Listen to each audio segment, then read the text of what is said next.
Hello po sa lahat. Sa nakaraang mga buwan ay nakaranas tayo ng lindol sa iba't ibang panig ng ating bansa.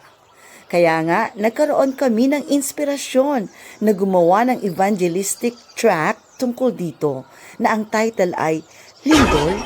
Nayanig ka ba? Sige, samahan niyo ako magbasa nito. Pagkatapos ng isang napakalakas na lindol, ay maririnig ang sari-saring reaksyon at usap-usapan. Sumayaw talaga ang bahay. Nagtago ako sa ilalim ng mesa. Ako din. Tumakbo kami palabas ng bahay.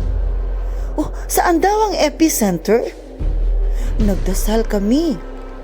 Asahan mo, may aftershocks pa yan.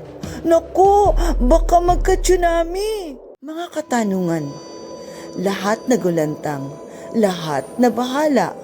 Paano kung ito na ang naging katapusan? Ikaw ba ay nakaranas na ng lindol? Nayanig ka ba? Handa ka na bang mamatay kung sakaling napahamak ka?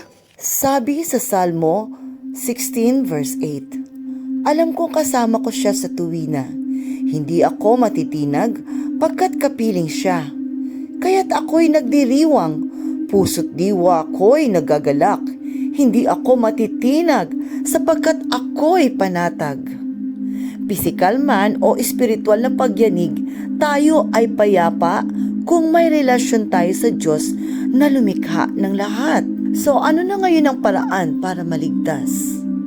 Tanggapin mo si Jesus bilang Panginoon at tagapagligtas sa pamamagitan ng mga ito. Aminin mo na ikaw ay makasalanan. Yan ay mula sa Roma 3:23. Tanggapin ang kaligtasan na iniaalok ni Jesus. Yan ay makikita sa Roma 6:23. Magsisi at tumalikod sa kasalanan.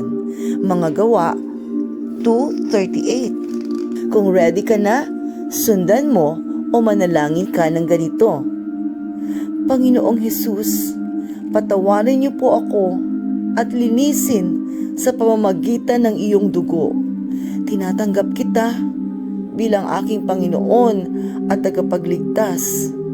Gabayan niyo po ako. Alam kong papalpak lang kung ako ang boss ng buhay ko. Isinusuko ko po ang lahat sa inyo. Amen. Oh, bago ka nang nilalang, walang lindol o kahit anong puwersa ang makakayanig sa iyo. Ang lumang pagkatao ay lumipas. Narito't bago na ang lahat. Sabi sa 2 Korinto 5:17. Kung gusto mo pang mag-grow sa relationship mo kay Lord, i-contact mo kami. I Love Joyfield, care of Lori Lizzie Ligada, New Road, Banica, Roa City. +63 998 979 1269 or Facebook and Messenger, I Love Joyfield. Maging matatag sa pananampalataya. Unang Korinto 16:13. God bless everyone.